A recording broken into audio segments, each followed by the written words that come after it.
Hi there. Well, it's been a good week. President Trump has gotten a lot accomplished, and he will be acquitted on Wednesday, and we don't have to hear any more witnesses. I mean, which side would you rather be on? Our side or the other side? Our side has a lot of successes, and their side doesn't look so good. So I actually watched as much as I could. I was taping it and listening, and I was very impressed with the individuals on President Trump's legal defense team. In many ways, they reminded me of the good climate scientist skeptics that I've heard, climate alarmism skeptics. They're polite, they're dignified, and they're very precise and smart in their arguments. Whereas the House managers, they sounded like climate alarmists, off the deep end, making fantastical claims. So, what did you think about Adam Schiff? As you watch him, I think he really, really believes what he's saying. I mean, let's think about, what is Trump derangement syndrome? If you are convinced to your core that President Trump is evil incarnate, then everything he does is impugned to have evil motives. Now, on the other hand, statements by House Speaker Nancy Pelosi and Minority Leader in the Senate, Chuck Schumer, I don't think they're true believers. At least that's not my assessment. I think what they're doing, and certainly what Nancy Pelosi is doing, is they're trying to appeal to the base, to the resistance. Because you notice what they keep saying. Well, he's forever impeached. I mean, and Nancy Pelosi even handed out pens because they knew they couldn't really impeach him, that he would not be convicted in the Senate. So why go through all this?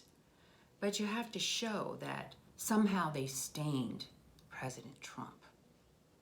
And then you hear all these statements that, well, he's not really acquitted because without a trial, with no witnesses, there really can't be acquittal. So that's going to be their story. And, well, they'll have that story. We won't believe it, but the mainstream media will continue with that. And certainly the people who don't like Trump, well, and it's more than just not liking Trump, because they do this to everybody. They do this kind of thing. Brett Kavanaugh, even trying to impugn Chief Justice Roberts. I mean, it's all these ad hominem attacks. One of the things I've noticed during, not just that I've noticed it, I think we've all noticed it, there's these continual fishing expeditions. And why do they do this? I mean, I just think we shouldn't let them get away with it. I think they do this because they are just certain that if they just keep fishing, they're going to find the truth. They're going to find something because he's evil. It has to be there. I mean, that's why I never supported President Trump releasing his tax returns. I mean, can you imagine a real estate mogul with, all those deductions you have to do and with real estate? I mean, they're just going to dig and try to find something. And the general public's not going to understand this. So they're just looking for dirt. Now, I don't think I need to relitigate this because it's pretty much done. But one of the things I just found humorous throughout all of this is in my mind, they took something that President Trump, if you really listen to the transcript of the phone call, to me, he just said something at the end. one small paragraph at the end of a phone call, almost in passing. And as far as I know, he only mentioned it to President Zelensky once. But they have weaved a story, a simple thing, and you even hear it on CNN. Well, he made the phone call, it's like, he said this, like, you only get the aid if you help defeat a political point. You do search for dirt on a political opponent. It's like, what? That's not what I saw. I mean, and obviously the Trump legal team pointed this out. I mean, this is what he's always been concerned about: corruption. He's been concerned about foreign aid. I don't need to go into all that. That information is out there. But to me, it's kind of fantastic that they weave this whole evil motive into all of it. Like it's a fixation. A equals B. Oh my God. And in their mind, which is the human mind, it's like, how can you not see this? Now, from my point of view, being on the other side, I think President Trump had every right to ask this. And I suppose if he badgered President Zelensky every time he saw him or one of his people saw him, they were constantly asking, how you doing with the investigations or whatever, you could possibly say, well, is that really appropriate? I don't care if he's just said it once in passing, because that's what he did one time. But I have always bristled a little bit internally when someone, especially someone on our side, it is a side, criticizes the president for this phone call, for what he said. Well, let me ask you this. What other presidential phone call to a foreign leader do you have the transcript of? We don't know. Maybe they're all like this. Maybe they all do stuff like this. I don't know. President Trump made it available, and so we're going to nitpick it. Until I hear every phone call, whatever that, let's say President Obama had with a foreign leader, why would I pick apart President Trump's phone calls? I mean, I think what's going on here, at least this is what I read into the subtext of what Democrats and mainstream media are saying, it's like Trump is some kind of evil buffoon, which is kind of an oxymoron. How can he be evil and conniving and at the same time a buffoon? So you have to have the deep state. They don't call it that, but we call it that. The deep state. You have to have other people keep him in line. His advisors have to keep him in line because he doesn't know what the hell he's doing. Well, I think he knows better than any of them what he's doing.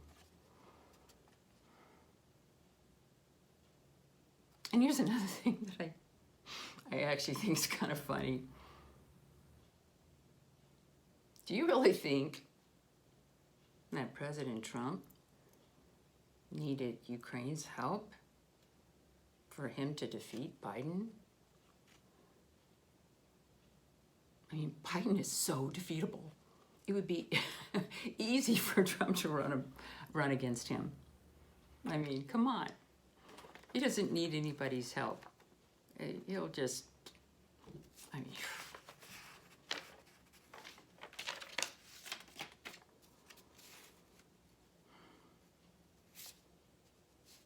So, as I've been thinking about this, I thought a lot about Dianne Feinstein this week.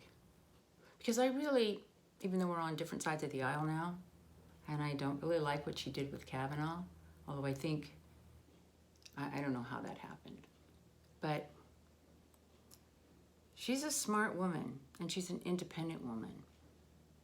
One of the things that catapulted her into prominence was one of the ads that ran in her campaign, was she stood in front of the California's Democratic National Committee or whatever, in like 89, I think. This was before running for governor. And they asked her, I mean, she stated that she was for capital punishment, and she was roundly booed. But she stood up for her convictions. Also, she handled herself with great bravery and dignity when Harvey Milk and Mayor Moscone was shot. She was in the office, and she went, because she was head of the Board of Supervisors in San Francisco. I mean, she's a very dignified person, and I thought, she's sitting there and listening to all of these legal arguments. And from what I know of her, I just can't believe she's not swayed by that. But here's another thing that I've noticed. It's very hard,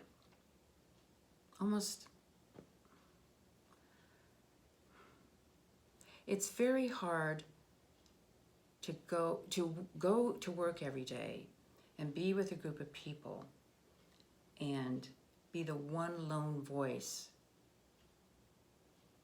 advocating for something else. I mean, let's say Senator Feinstein voted to acquit President Trump. I mean, it would cause an uproar, I'm sure, among her aides, the people around her, and maybe some of her Democratic Senate colleagues. I mean, I think she would be admired for that, California. And what does it matter? She's not going to run again. But would be hard, because that's your daily life. I thought about that with Colin Powell when he worked in George Bush's administration. There was all the talk about the Iraq War and weapons of mass destruction. And he at first, I may be mangling the story a little bit. I'm just going strictly by my memory. He held firm, and he was a little bit ostracized in the group that met at the White House because he didn't go along with that story, and he was right. There were no weapons of mass destruction. But that's got to be hard to do that day after day after day. But then he finally said, okay, there's weapons of mass destruction. And now suddenly he's a hero in his daily life, in his group. And because of his stature at the time, he went in front of the UN and made the case. And that's how you got people to support the Iraq War. And I thought about that. In the long run, in terms of history, I think that hurt him. But for his daily life, for working with his colleagues, he caved. And I kind of get that. I mean, it's really interesting. I still have love in my heart for Dianne Feinstein. We spent a lot of time together. She's a really special woman. So I kind of understand what she's doing, but I think deep in her heart, I just can't believe that she believes this stuff. Now, I really, really, really dislike Mitt Romney. I hope the people of Utah vote him out of office when he finally gets his election, maybe even impeach him. I just think he's disgusting. I also dislike John Bolton. Somebody asked me, Cindy, I think it was, did I know? Cindy's one of my listeners. Hi, Cindy. Did I know John Bolton? No, I never met him. Because remember, I worked in Democratic circles, and he's a Republican. And also, he came later.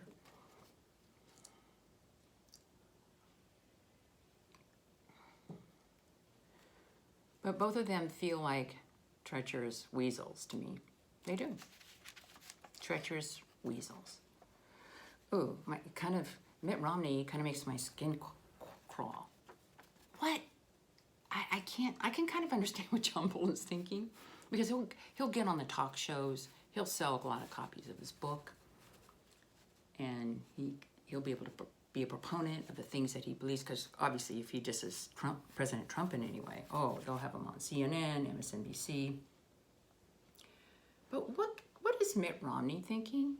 What is he thinking? Does he really think that there's a huge Republican base out there that's going to like him for this? That in voting for more witnesses, I mean, really, you need more information to understand what's going on, to vote against this, continuing this sham impeachment? You really think there's more information to impeach our president? Who do you think you are? Okay.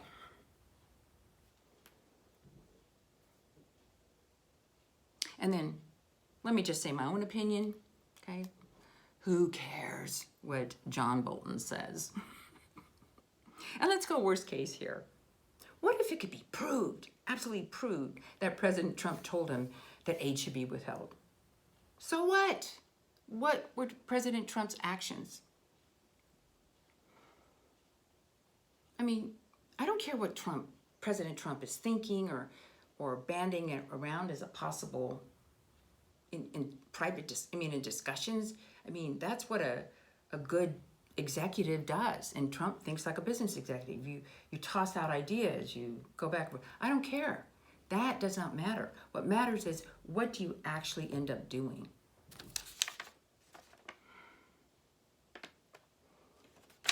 I don't care what John Bolton says.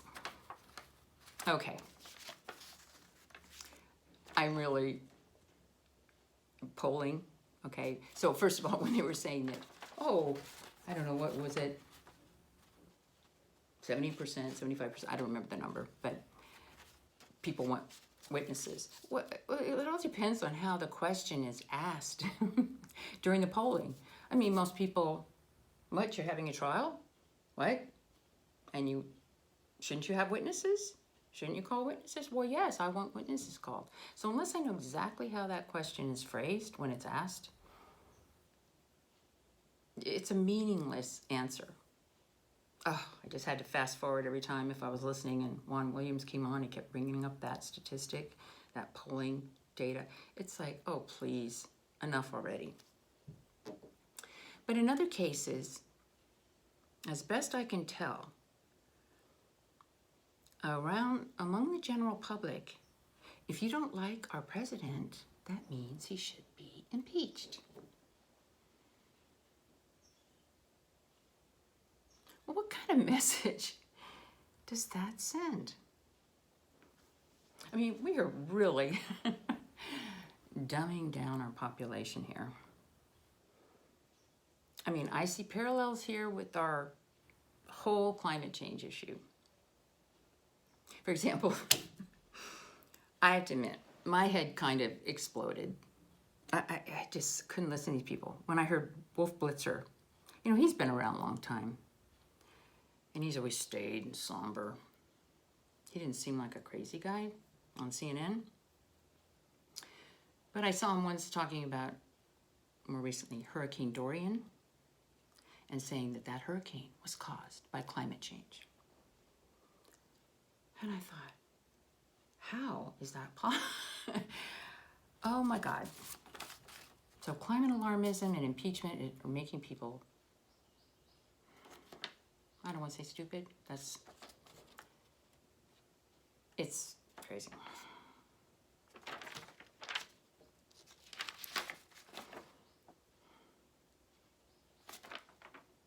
So,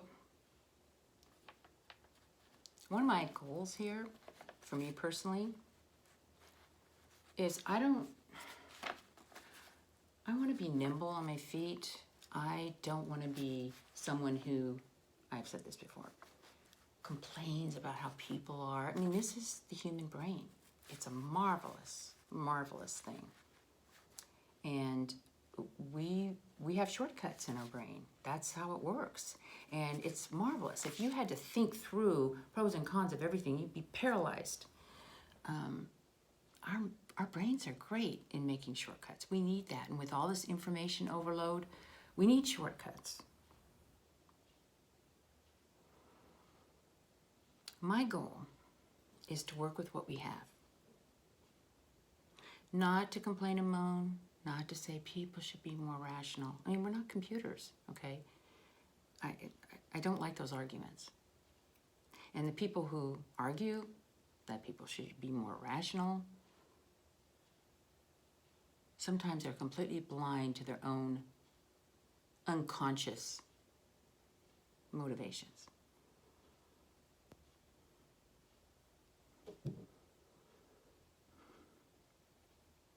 So what seems clear to me, both with the climate change issue and in Trump derangement syndrome, that if people hear something repeated over and over again, it eventually becomes truth.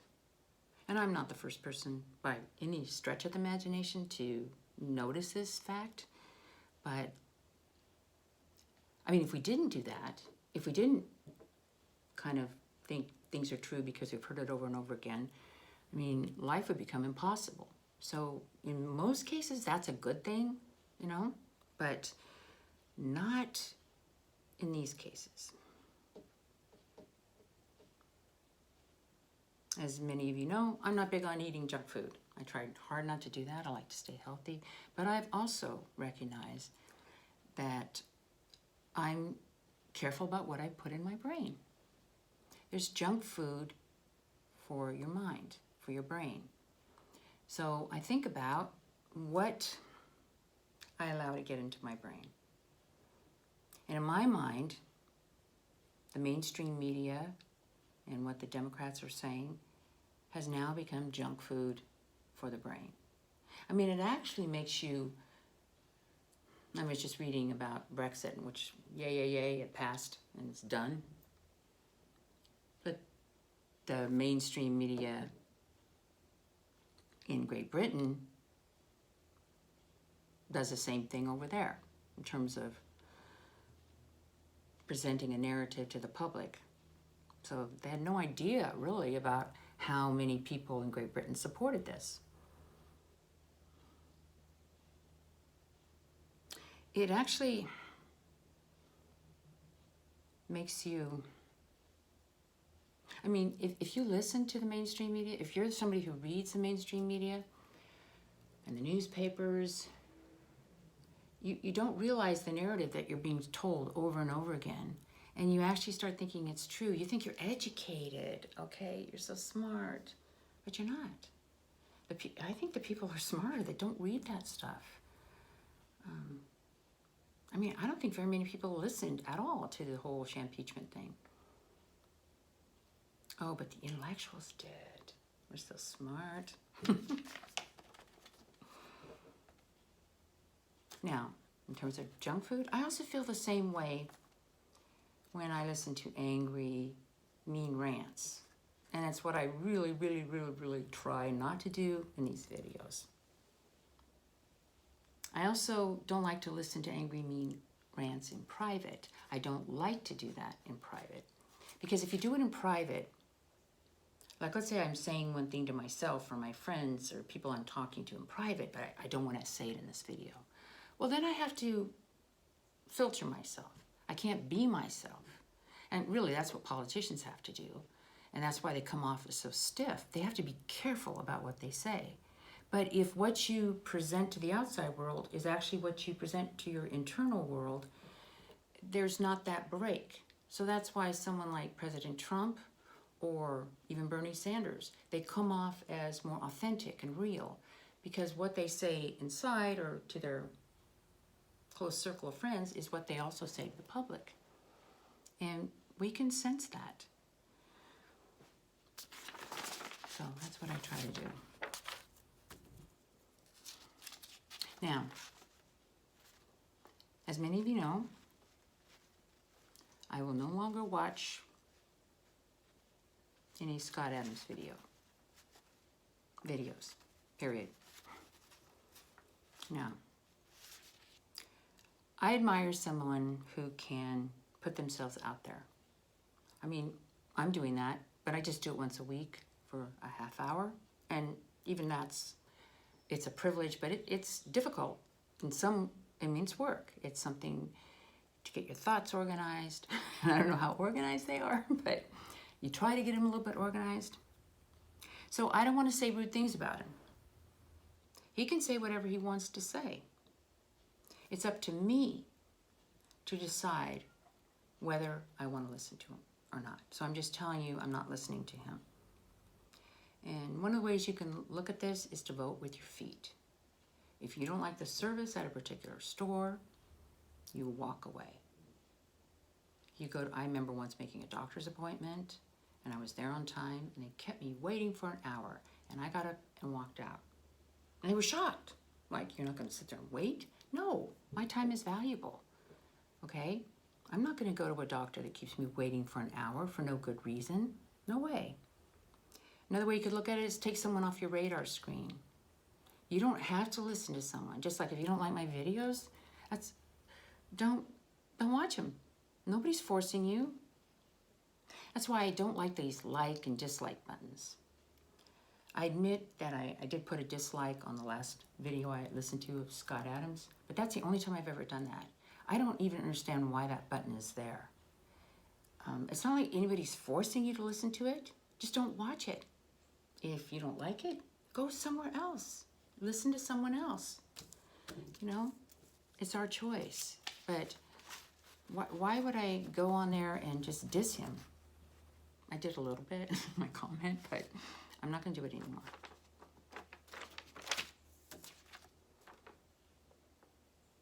So in closing, I'd like to say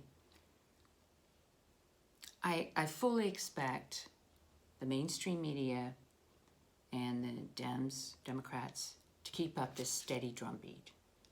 Orange man bad. They're looking for something. There's these little leaks. But here's the good news.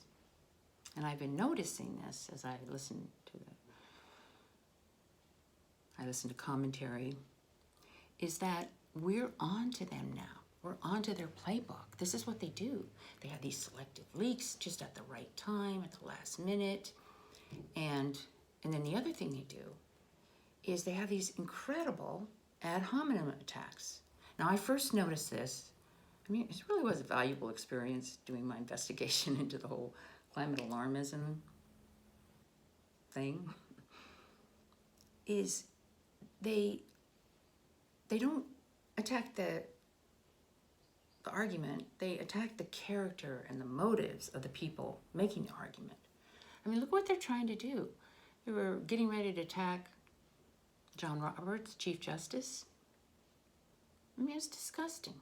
They are attacking one of the people on President Trump's legal team now.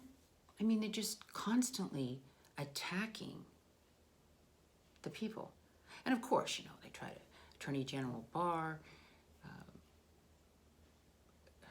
well, the list is endless, really. And of course, it all started, and what got me really started on these videos was the attack on Brett Kavanaugh. I mean, it's disgusting. And they think there's a permanent asterisk on all of this, on all these people they've attacked. Well, in their mind there is, but there's a whole lot of us, and I assume it includes most of my audience here. There's a whole lot of us that don't care what they think, okay? I don't even want to answer some of their attacks or questions. Who cares, okay? That's what they do. That's what they do. We don't have to be part of that. We don't have to pay attention to it. What we have to do in November is get out and vote. Vote, give money. I've been giving money to whoever I can.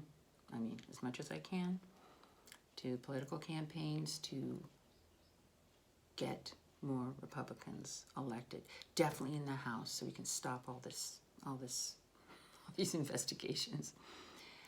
But even in the Senate, really, do we have to go that long? So we got 51. I mean, get rid of these other people.